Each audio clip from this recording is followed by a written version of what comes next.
Rabbi Joseph Telushkin, author of Words That Hurt, Words That Heal, has lectured throughout this country on the positive and the negative impact of words. He often asks audience if they can go 24 hours without saying any unkind words about another person. Very few people think they can do it, and not many raise their hands when he asks.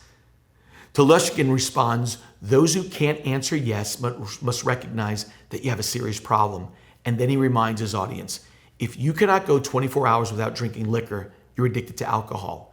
If you can't go 24 hours without smoking, you're addicted to nicotine. Similarly, if you cannot go 24 hours without saying an unkind word about others, then you have lost control over your tongue. We have a tongue issue because we have a heart issue, and every man's heart is faced with a serious issue called sin. And it's not until the heart is changed that our words will change. And the only one that can change our heart and fix the sin issue is God. Welcome to the 260 Journey. Romans 3 reminds us that all of humanity has a sin issue that needs to be fixed. Listen to Romans 3, 9, and 10. We have already made the charge that Jew and Gentiles are all alike and under the power of sin. Listen to now verse 10.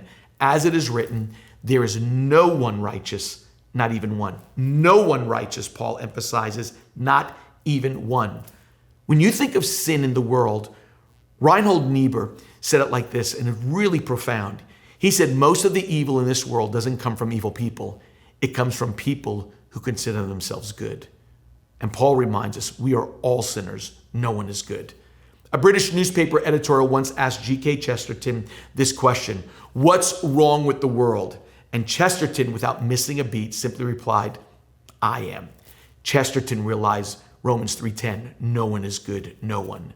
See, sin is devastating to the individual and to all of humanity. How devastating? Charles Finney, the 19th century evangelist, was right when he said sin is the most expensive thing in the universe. If it's forgiven sin, it costs God his only son. If it's unforgiven sin, it costs the sinner his soul and an eternity in hell. Here's what's incredible. Right after Paul reminds us that we are all under sin and that no one is excluded from this pronouncement, a huge revelation comes. Paul shows us the place where that sin shows up consistently. You have to pay attention to see it. Remember, Paul just said in verse 10, no one is righteous, not even one. And let me read to you starting in verse 11.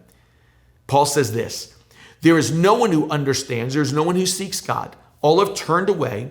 They have come together, become worthless. There is no one who does good, not even one.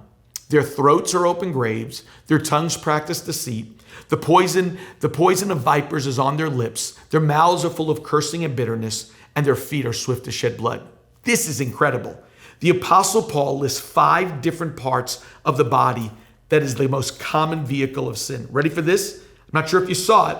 4 of the 5 body parts in those verses relate to the tongue.